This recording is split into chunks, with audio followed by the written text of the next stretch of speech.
और वो है आपके लिए M&M फाइनेंस। वायदा कारोबार का टॉप लूजर है, 4.5% का कट इसमें आपको आते हुए दिख रहा है। एक बार वरुण है हमारे साथ, जरा समझते हैं क्या नया इशू आ रहा है M&M फाइनेंस के लिए। वरुण, हर 1-2 साल में कुछ ना कुछ यहाँ पर निकल कर आता है, आज इसके नंबर्स आने वाले थे जो टल चुके हैं, क्या हुआ है M&M फाइनेंस में? तो दीप, हर 1-2 साल में नहीं, अब तो हर क्वार्टर में इसके साथ कुछ ना कुछ इशू आता है।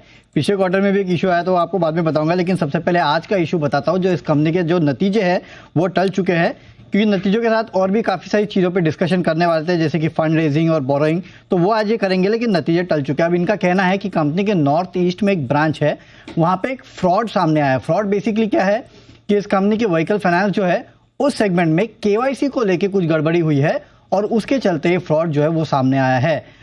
नो डाउट कंपनी ने टाइमली फ्रॉड को पकड़ लिया, लेकिन फ्रॉड का अमाउंट इनका कहना है कि करीब 150 करोड़, उससे कम ही होगा, उससे ज्यादा नहीं होगा। इनका कहना है कि जो मैक्सिमम फ्रॉड का अमाउंट है वो करीब 150 करोड़ रुपए के आसपास का है। इसके लिए इन्होंने अपने रिजल्ट्स को डिफर कर दिया है और अब ये रिजल्ट्स कब आएंगे उसकी डेट अब तक इन्होंने दी नहीं है।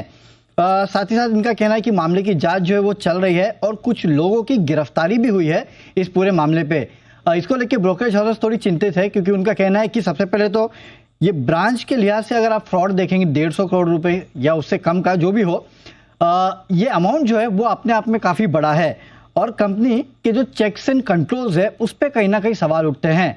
साथ ही साथ इस तरह का फ्रॉड होना यानी कि कंपनी अब अपने ग्रोथ से ज्यादा शायद चेक्स एंड कंट्रोल्स के ऊपर फोकस करेगी, तो इसका इंपैक्ट जो है कंपनी के ग्रोथ पे भी पड़ सकता है। अगर आप कंपनी के क्वार्टरली रिजल्ट्स देखेंगे तो ये जो 150 करोड़ रुपए के आसपास का जो माना जा रहा है कि फ्रॉड हो सकता है, वो कंपनी के ओवरऑल प्रॉफिट का करीब 20 से 22% के आसपास का है। हालांकि कंपनी ने कहा है कि ये मैक्सिमम अमाउंट है जिसका फ्रॉड हुआ है, इससे ज्यादा एक्सीड नहीं करेगा, लेकिन लोग मान के चले कि अगर 150 करोड़ या 100-150 करोड़ भी रहा तो इनके प्रॉफिट का ये बहुत बड़ा नंबर है।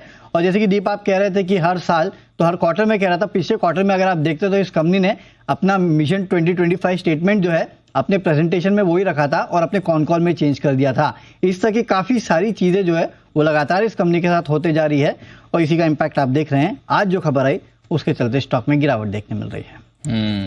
तेज गिरावट आई है आज स्टॉक में और गिरावट भी अच्छी खासी आती हुई दिखी है। मतलब अब तो ठीक है, फिर भी 4.5%, सुबह 7-8% तक कमजोर था। yes. मामला भले ही 150 करोड़ का हो, लेकिन जो बार बार आते रहते हैं सर इसमें इशू। अनिल जी, तो अच्छा ही है महिंद्रा ग्रुप की कंपनी है। अगर कोई और ग्रुप, अगर महिंद्रा ग्रुप नहीं लगा होता ना इसके पीछे 10% रोज गिरता। ये बात तो सही, बिल्कुल 100% सही कहा कि ग्रुप की जो अच्छी इमेज है उसका फायदा मिलता है, गिरते वक्त कम गिरता है, ये बात तो फैक्ट है। तो आइए, ये है आपके लिए M&M फाइनेंस जिस पर एक्शन भरपूर। आइए जरा इसके चार्ट चेक लिए जाएं एक बार। सुदीप शाह साहब हमारे साथ हैं। सुदीप जी जरा बताएं किन लेवल के आसपास सपोर्ट है और अब रिजल्ट थोड़े पोस्टपोन हुए हैं तो क्या करना चाहिए?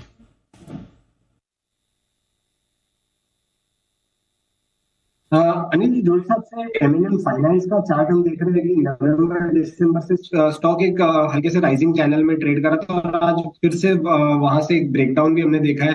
और जो हिसाब से बाकी के NBFCs में एक अच्छा मूव आया था इन बिटवीन ये 3-4 महीने में, बट M&M फाइनेंस में इतना रिलेटिवली ज्यादा मूव नहीं आता। और अब जब ये न्यूज आई है तो यहाँ पे मुझे लग रहा है कि ये नेगेटिव सेंटिमेंट तो है ही, पर वेट एंड वॉच करना चाहिए। भले नीचे के लेवल से आज रिकवरी आए, बट ओवरऑल 275-280 जो एक बेस सपोर्ट माना जा रहा था ये स्टॉक के लिए इन बिटवीन, अब वो एक इंपॉर्टेंट रेजिस्टेंस बन जाएगा। और जब तक ये क्रॉस नहीं होता है तब तक मुझे लग रहा है स्लोली एंड स्टेडीली ये स्टॉक डाउनवर्ड्स मोमेंटम में स्लाइड कर जाएगा और 250-245 के लेवल्स को रीटेस्ट कर सकता है आने वाले कुछ सप्ताह में।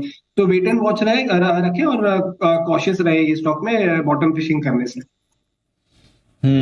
तो ये है आपके लिए M&M फाइनेंस पर। बंसल जी भी कुछ उस पर विशेष टिप्पणी करना चाहते हैं। जी बंसल जी। अनिल जी, मैं यही बोलना चाह रहा हूं जो भी आपने मेरे मित्र से पूछा।